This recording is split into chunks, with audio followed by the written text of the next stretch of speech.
రాబోయే రోజుల్లో వైఎస్ఆర్సీపీ పార్టీ గట్టిగా ఉంటుందా, సింగిల్ డిజిట్గా పరిమితం అవుతుందంటారు? ఎట్టి పరిస్థితుల్లోనూ రాబోయే 29లో YSRCP will form the government, take it grant.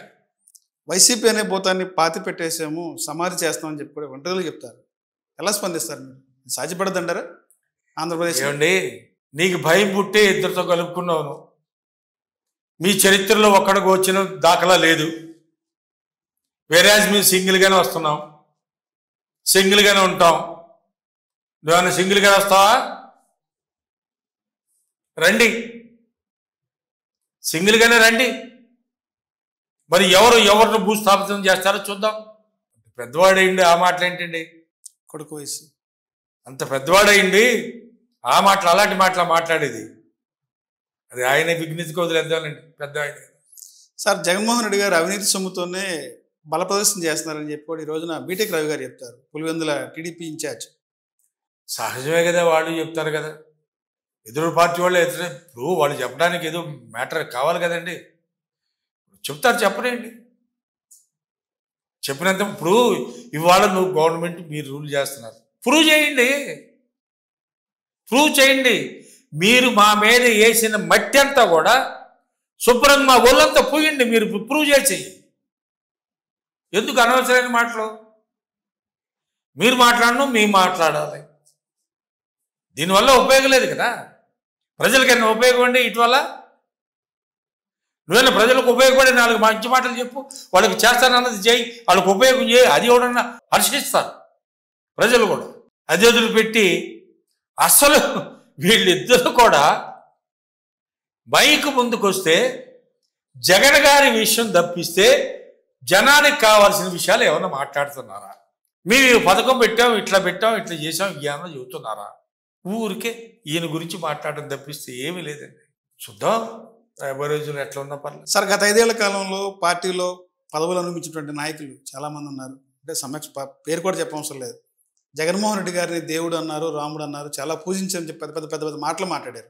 ఈ రోజున పార్టీ అధికారం కోల్పోయిన తర్వాత జగన్మోహన్ రెడ్డి గారిని రాక్షసులా చెప్తున్నారు. అలాంటి నాయకులకి ఏం చెప్తారు మీరు? ఒకటండి, మనుషులు వాళ్ళ వివేకానికి వదిలేద్దాం. ఎందుకంటే జనం అందరూ చూస్తున్నారు కదా. ఎవరెవరైతే ఆయన దగ్గర అన్ని అనుభవించి వేరే విధంగా అనుకున్న వాళ్ళు అనుకోనండి, ఎవరు వేరు ఉంటారు, ఇలాంటి వాళ్ళు ఉంటారు. జనమే కరెక్ట్ టైంలో కరెక్ట్గా చెప్తారు, ప్రజలు డెఫినెట్గా చెప్తారు. ఎవరిని వదిలిపెట్టి చెప్తారు. ఇలాంటి రావాలి. ప్రజల్లో ఆ మార్పు వచ్చిన రోజునే ప్రజాస్వామ్యం బ్రతికి బట్ట కట్టింది. ఆ రోజులు వస్తాయని నేను ఆశిస్తాను. ఆ రోజులు మా జగన్మోహన్ రెడ్డి గారితో స్టార్ట్ అవుతాయని నా ఆశ. చేద్దాం.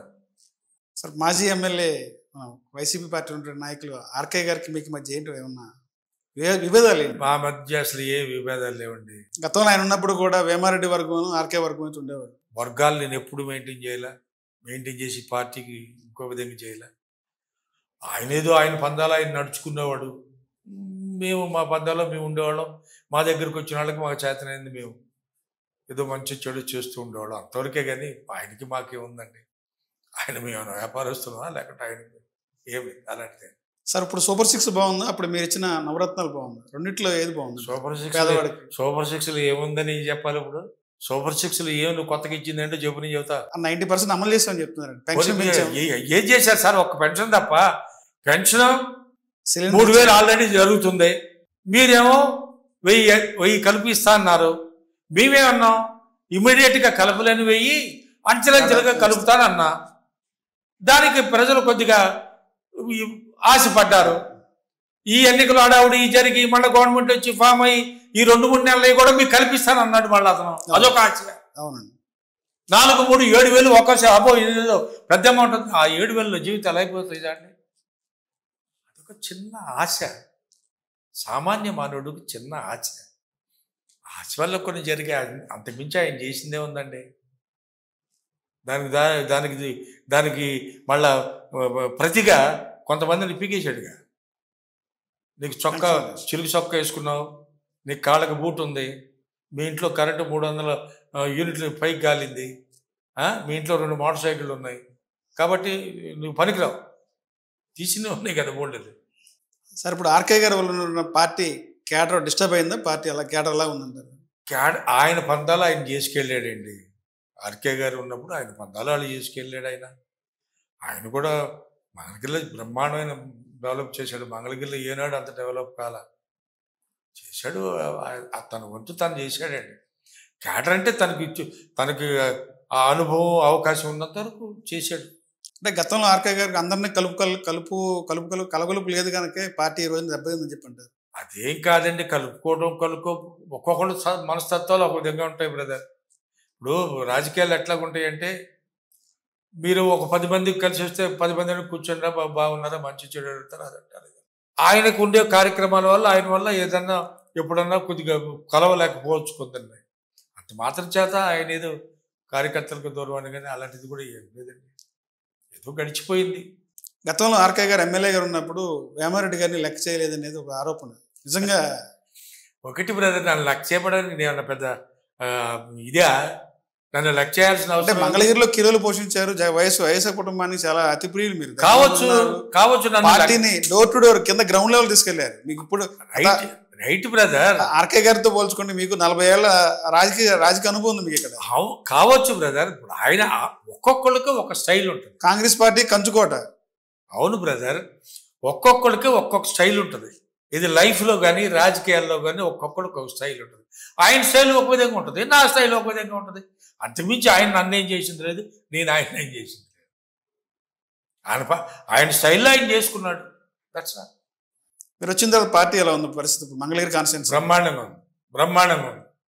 మొత్తం మా జిల్లాలో మొత్తం మీద కూడా బాడీలు చక్కగా వేసాం. అందరూ అటెండ్ అవుతున్నారు.